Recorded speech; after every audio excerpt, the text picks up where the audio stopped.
I'm Charlene Tan of Good Food Community. Welcome! That's Cara behind the camera. There's Kuya Luis. Say hello. And Ate Celia. We're at Good Food Community Office, and what we do is we work with smallholder farmers doing organic farming and packing their food and delivering that to people who need it. So, yeah. And how did you get into this business, as it were? This business. I was working for an NGO, and I guess I've always been concerned with ideas of social justice and environment concerns. I was working for this NGO, and I was working with a lot of smallholder farmers, and what I saw was that they needed a market more than anything. And it wasn't just like a regular, market, like buy whatever they have. I was more interested in a solidarity relationship, something that wasn't just about price and wouldn't diminish if the price went up and stuff like that. So I was looking for a way that we could be with our farmers that was more long term. Okay. And I was looking for a way for myself as well, like not to be dependent on grants for the change that we wanted to happen. So community shared agriculture, which is the subscription system, allowed us to do that by becoming more than consumers. Yeah. So you pay up front for a share of the harvest and you get whatever's in season, and it makes a whole lot of difference for the farmers who know that the food is going to go to someone and the money's going to come for them as well. So it's something that they can eat, which is something I didn't realize before. It's a product. A big difference, yeah. Yeah, it's great. Tell me a little about the small sharehold farm. Like, what's the condition here in the Philippines, and what was the issue that you were most, say, concerned with when you got started? The Philippines is like there's a huge gap between the rich and the poor, and quite quickly, like you get a sense of like where you're at, that not everyone is able to eat every day, that they're not able to go to school. Some people go to school by car. Some people, and they have to work in our houses and stuff. And there was a sense that I'm in a bubble. Yeah. So I think like right after high school, like I went to State University and I was like, give me the rest of the world. And so I think like I wanted to head in that direction and try to see what was up with that. And when I met the farmers, like, for me, like in my head, a farmer is a farmer, but no, like over the course of the last 8 years, like I've met different kinds of farmers. And I think depending on the kind of crop you're used to growing, it also kind of shapes your mentality or like how they think about it. And I'm always still learning like culture and language and so I can kind of tell you anecdotally, like, so when we started in Capas Tarlac, this is rice and sugar cane, and it's a commodity crop. It takes about 3 months to grow, and many of them, like, you realize they've been doing this for generations and they don't want their kids to do it anymore. They just send them like, go to Metro Manila and find whatever job, or go abroad. That is the ticket to success. And then you see a big house, then that is that takes a lot of, anyway. So we met them in that way, and then we offered this, and so they have tracts of land, but what we saw was when especially the women who took to it, they started gardening right behind their house, and it's like about a few hundred square meters. It helped out because they could then feed their family, and they were assured of like just a little bit, like a few hundred pesos every week. And it grew, and then it grew. $5 to $10 US. Yeah, but it makes a whole lot of difference. And in some cases, it began taking over the rice because it just made so much more sense to them. Commercial farming has taken over everything, and there's pesticides and fertilizers everywhere. Yeah. And they have known anecdotally that like so many of someone that they know became sick or whatever, and then there's just no other option. They know how to grow organically, but if there's no market for it, then what's the point? Right? And then still there isn't infrastructure, like there isn't like a train or anything that they can sell their products to, so they just have to wait for a trader to come in and get it. So their everyday is kind of more like, I hope the price is good today, and either I win big or I lose big. And so this is kind of where your platform comes in. So how many farmers do you work with? How many varieties of crop do you have? And how did you get started working with them?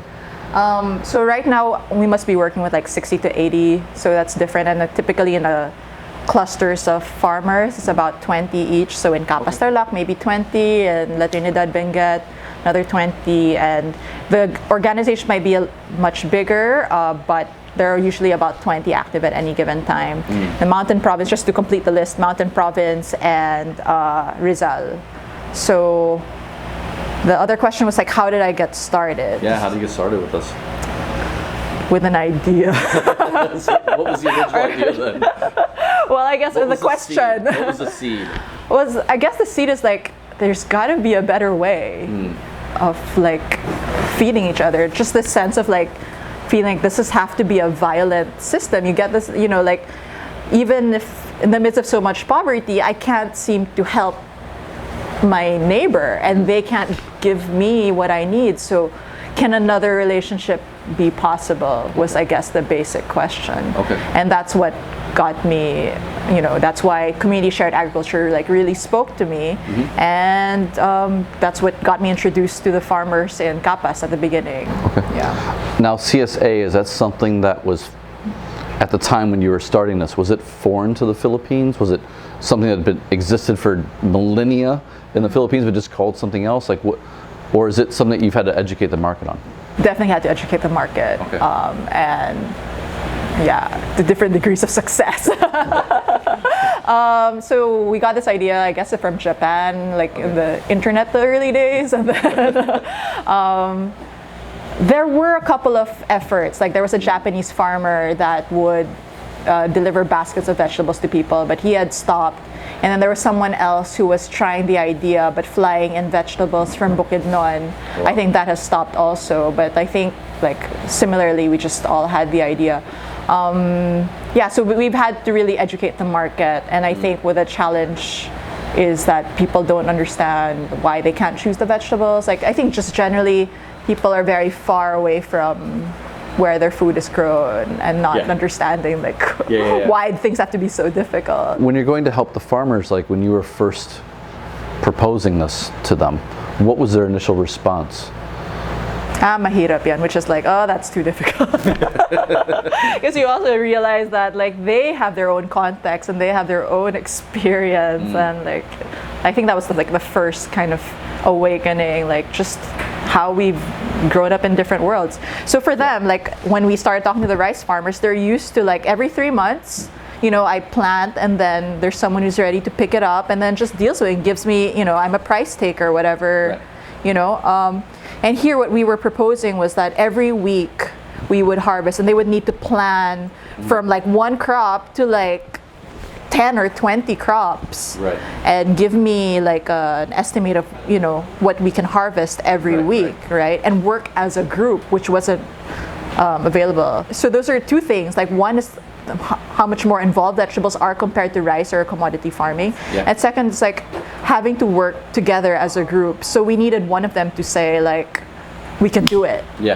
But like there was silence in the room when we first like, you know, and we had it all down. We're like, we're gonna give you these better prices and it's a sure demand and everything. And there's like, that's too difficult. Or like, it depends, like if the squash flowers at this time, it will depend if it rains, whether we can get, you know, so there are too many factors. But we just needed one of them to be like, we can do this, we'll try, you know? And so clearly you found the one. Now you got 60. So how once the one came on, how fast before you got traction to 5 or 10 or to 60? How long has that taken? 8 years. 8 years. Yeah, because like the other challenge I mentioned is that they're not used to working as a group.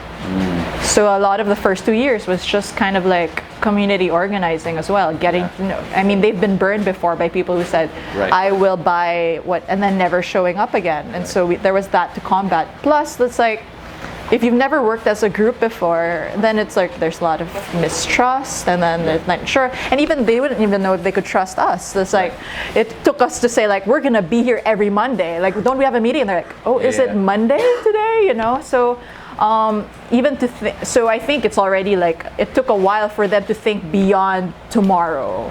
How did you win their trust? How did you? Week by week. Okay. Yeah.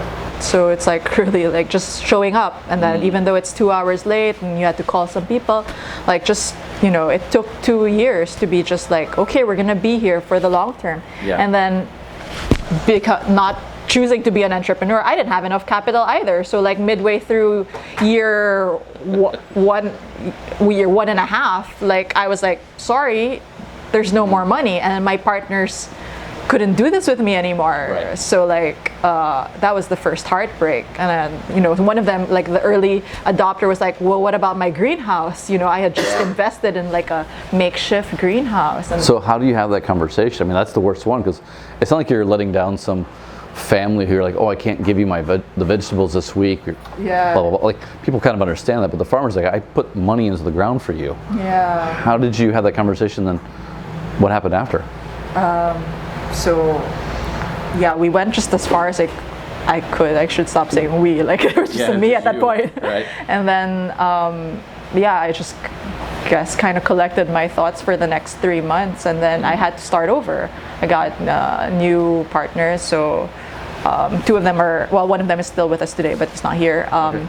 And yeah, again, it was like every week kind of winning them back. Right. You know, so yeah, slowly. And then even then, like we had to do, well, moving to the next group, like so that we're continuing to working with CAPAS, but the next group, we were smart enough like to choose a group that has already been organized by someone else. Okay. So there was some semblance of like they can hold a meeting together without us, you know. So you got a little bit better at picking the right choosing, partners. yeah, Okay. yeah, and then, but even that, I can't say that that's enough to, you know, like it's a necessary but not sufficient condition for a long-term relationship. And was that because you yourself had to really learn more about the community, the process, like the actual conditions on the ground? Was that what you were getting better at? Yeah, I think I was getting better at that, and also like self-knowledge, like what do we need to actually run this? I mean, right. I couldn't size, or it was like scoping the nature of the operations was also challenging. Like we thought that we could just, initially the idea was just to be connected to one farm, but then we realized that these were kind of lowland vegetables that people weren't willing to pay a lot for. Right, and so just to kind of make those margins a little bit better, we also needed to expand to like higher elevation areas to get like the broccoli, carrots and stuff like that we couldn't grow here. Right. But that, of course, created another level of complication in terms of logistics, right? Yeah. And so, like I said, we didn't think we needed an office, and that, you know, so it's just a lot of things that I've been learning along the way, and so it's kind of only been relatively stable now. Okay, so after 8, I mean, you're still learning. Yeah, definitely, right? yeah. Okay. But like, so everything from the product, how the farmers work, how to work with them, and also what we need to like deliver a good product. Yeah. Has all been changing. We talked about the fact that you got started before like mobile payments and all that stuff. Like, how has this transition to the mobile economy, WhatsApp, all the payment systems, like how has that made this easier or different for your business? I don't think we would have survived without it. Like in the first 4 years, it was chasing down payments. Like one of my days would be physically going to the bank and like depositing money and, you know, like writing all that stuff down. Right. But also just like realizing people weren't paying cash on delivery, so it was also like a lot of our problems was also just cash flow. Even though we say that it's a subscription, we had to chase people down. Sure. So now it's much easier. The second thing was like a website. People would order online, right, and stuff.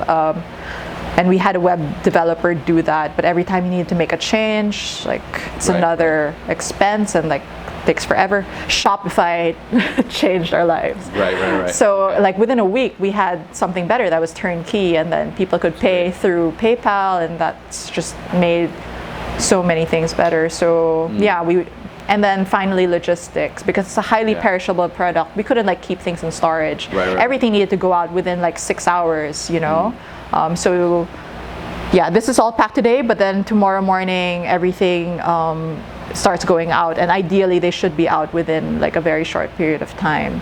So we used to do that ourselves, like go door to door. Like, well, initially it was pickup points, but then so having things like Grab or Lala Move has really allowed us to continue working, which we use. Yeah, we don't have like, I use my family's car. My partner uses his family's car. 10 years ago you had to own your own truck. You had to own all your own infrastructure. Yeah. But now, like with Grab, it's like it really makes 60 pesos, much more right? accessible. Yeah. Okay. And so, yeah, all of those things needed to come together. That's cool. Yeah. Now, when I meet with a lot of people who are in the space, CSA or just organic, cleaner, better food in general, I find that the platforms can be quite small. How do you see scale for your business? Is it something that you're looking to scale, or is it something that you want to hopefully franchise to other people, or you're happy with what you have and like, look, it's been 8 years and I'm good?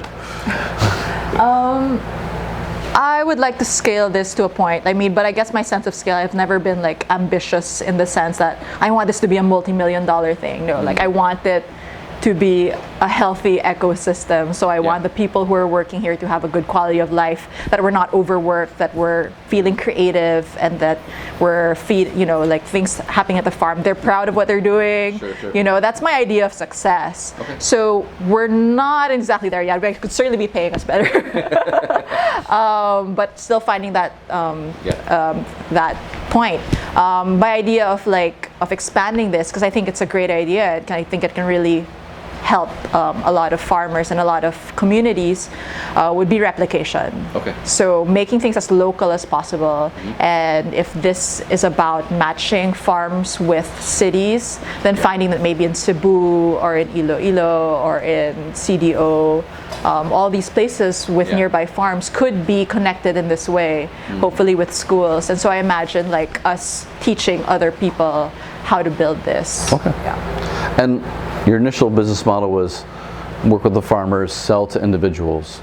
But over time, how has that business model changed?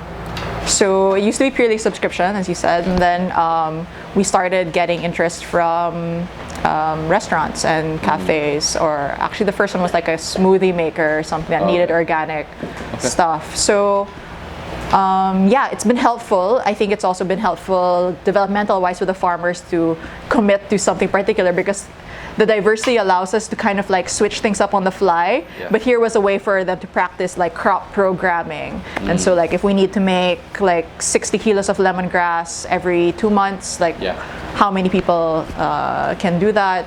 So that's how it kind of grew. And then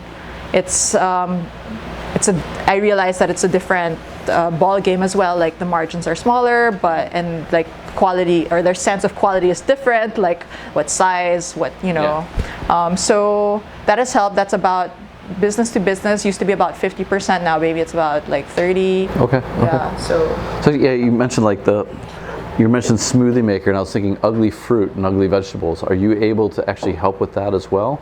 Or do you still have a basic standard, like the banana's got to be this long and it's got to be this yellow? And I guess that's what I mean. I'm coming from like a consumer that also wanted to do away with like all the standardization and uniformity. So what people consider ugly, like we consider just fine, and it's just sin to like throw it away.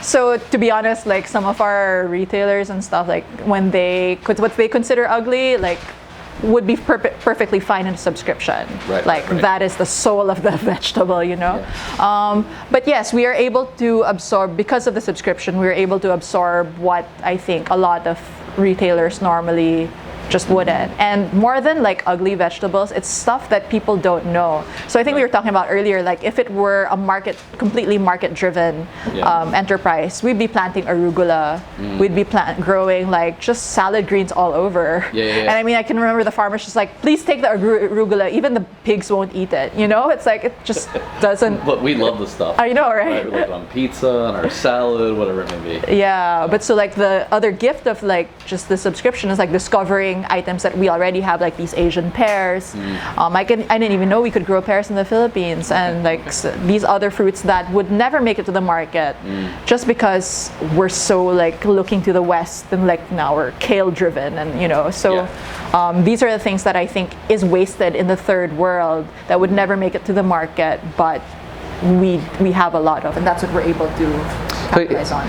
I mean, you bring up an interesting point in the sense of, in the West, I would argue that we really strive for perfection. I mean, the Japanese are probably the best at this, but here, do you find it a lot easier to sell the ugly or the different because maybe they're closer to the farm, or what's behind that? No, well, I guess now that I'm learning more about like Japanese standards of perfection, yes, I think it's a little bit easier. But I think what's been a challenge also is like getting, like I grew up in the city, so I don't know what a real vegetable taste like. I mean, they're just, right. and especially in the Filipino cuisine, it's just like thrown in with like, you know, like as a soy sauce. Yeah.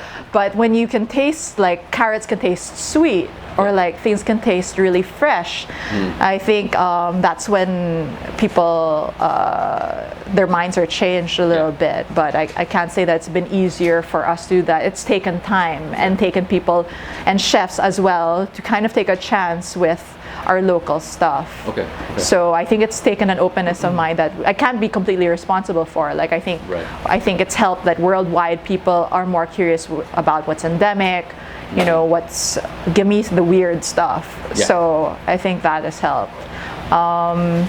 But yeah, I guess if I compare, like if it were in Japanese, a lot of these things would be thrown out. And maybe I would have like invested more in like a jam making or processing thing much sooner. You know, it's something that we're looking at now, and it's something I've been toying about. Like at home, it's like a little crazy as I try to absorb as much excess as possible.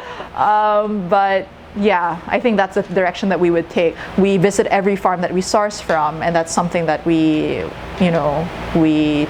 take very seriously. We're not a grocer that we're not going to onboard anything that we don't trust, you know.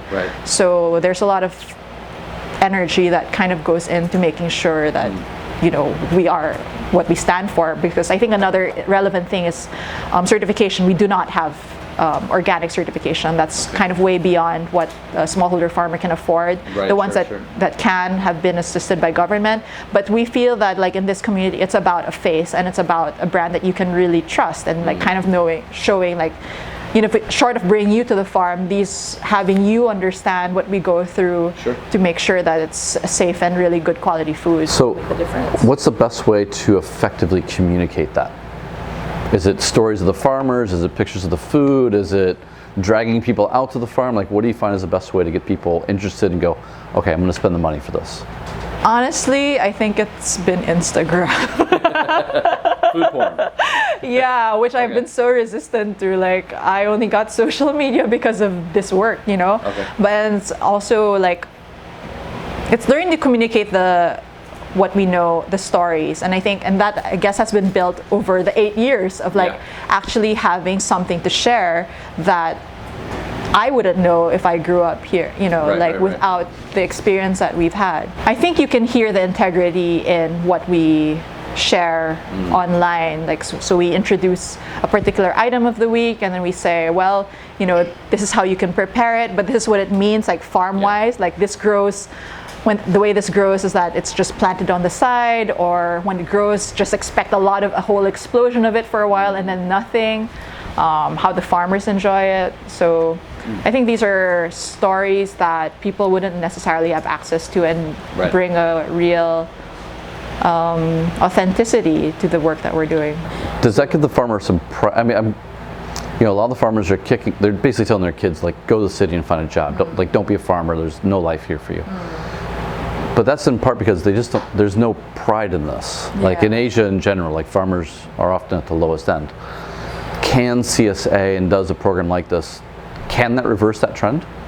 I think it has, yeah. So we have farmers now who they don't really need us anymore, you know? And then that means something. And then because over the last 8 years, they've been working with their kids as well.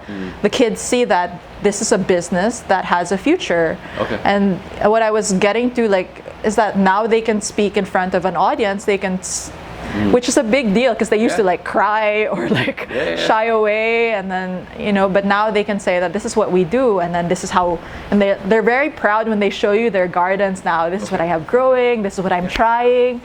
And so I think that means a lot for the way that they view themselves and how they imagine their families would continue. What have been some of the challenges, I guess, that you face as a business?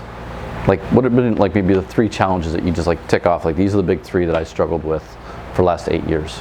The first one was that the farmers are just so neglected. I mean, we had to do our own microfinance. We had to, you know, it's what do you need? What do you need? And then it's just so many things. Just the conditions to make this work, this relationship work, was so much. And even now, logistics is a challenge. So that kind of infrastructure is difficult for one business to overcome. So but slowly, like, we have something that works for the time being. So one, I would say, was just like social services and infrastructure is lacking. The second one is like, I chose the hard, a difficult idea. I chose social change.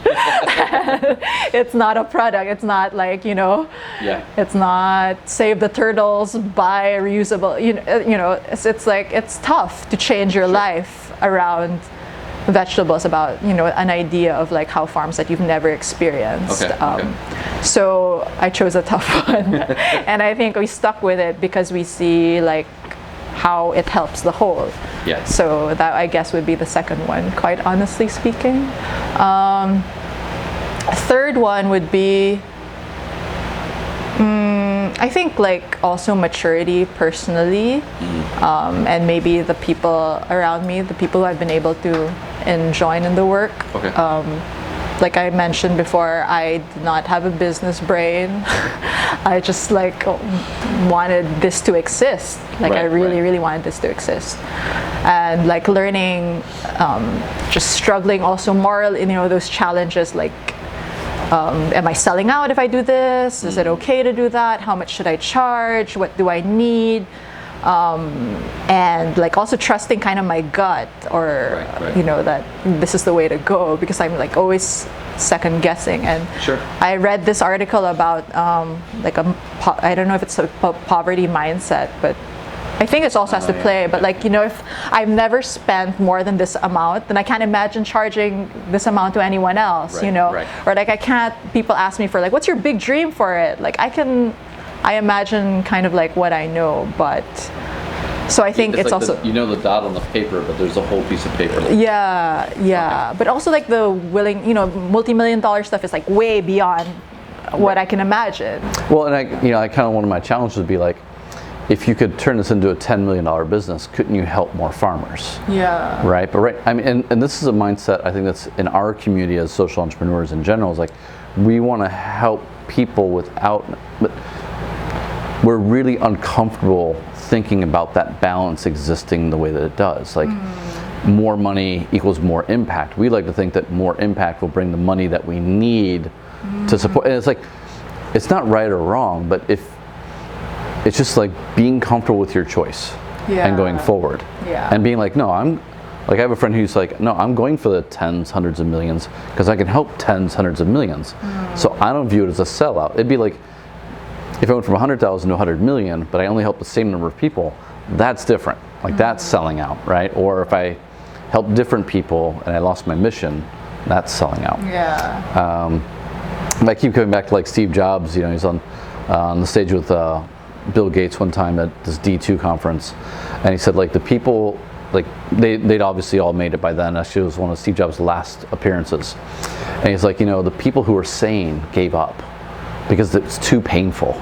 It takes too much out of you. So, I'm not saying that we're insane by being up here, but the fact is most sane people would have left because it doesn't make any sense to have this vision and spend the time on a vision that's uncertain. Right? Like the process is important and you have to enjoy it. And that's really the tough thing, right?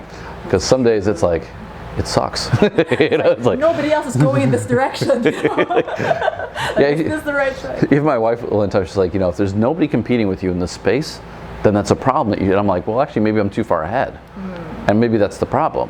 So it's like, how do you judge it? You just have to be clear in your vision and have conviction, right? I guess build your inner resources as well, like constantly. Right.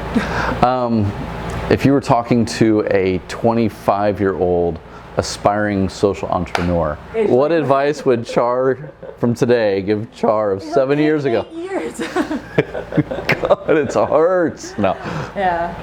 I guess it would be to trust. Like just kind of like building that confidence and like trusting your gut also. I think I would say trust your vision, like listen, but like, okay, that's what I would say. Trust your vision. Like it. Yeah.